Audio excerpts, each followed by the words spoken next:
I'm going to give you a little tour of Linux Mint 18.1 with the Mate graphical user interface.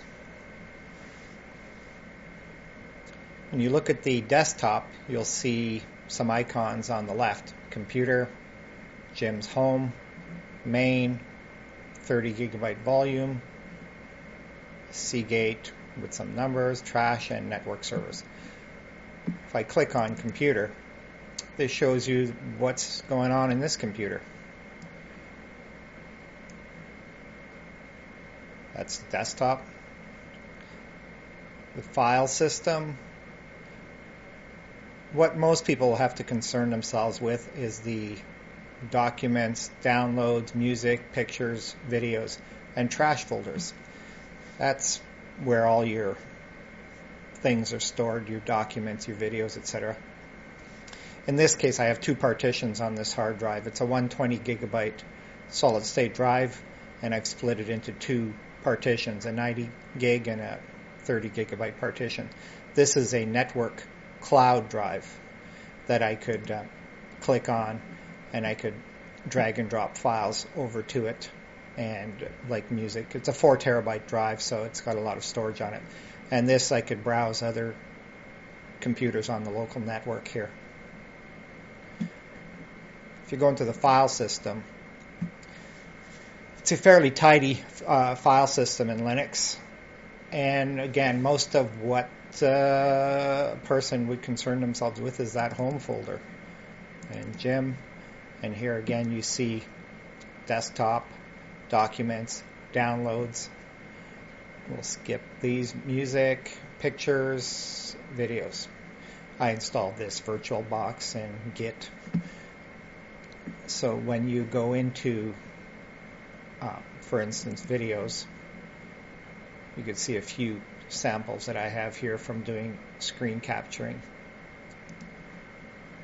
And music, I created a Rock Tunes folder, and I put a few songs in there just for examples.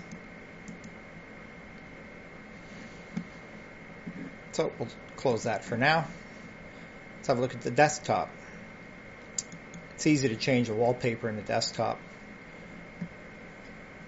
You right click on the desktop and then left click there, and you go in and you find another wallpaper that you like. What looks good here? This is a kind of a cold scene, but it is winter. Let's warm things up a little bit. Let's go for this. Much better.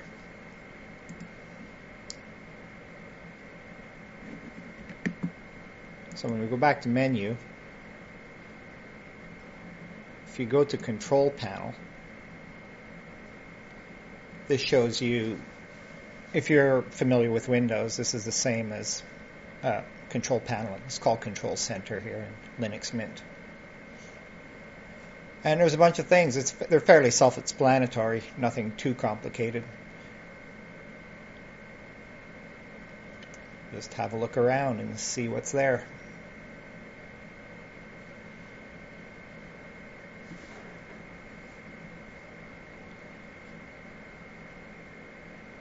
We'll close that out. We'll go back to it later. Go back to menu. Let's go to accessory. Here's a calculator.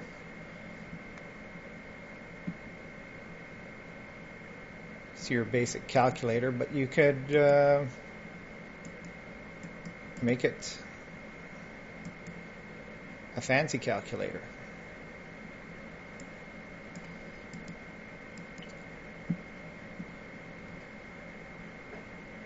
Oops. Over here. Advanced mode. Right. Sorry, we'll go to automatic there. Go to programming mode. So it's financial mode. and basic mode. So it's a pretty fancy calculator.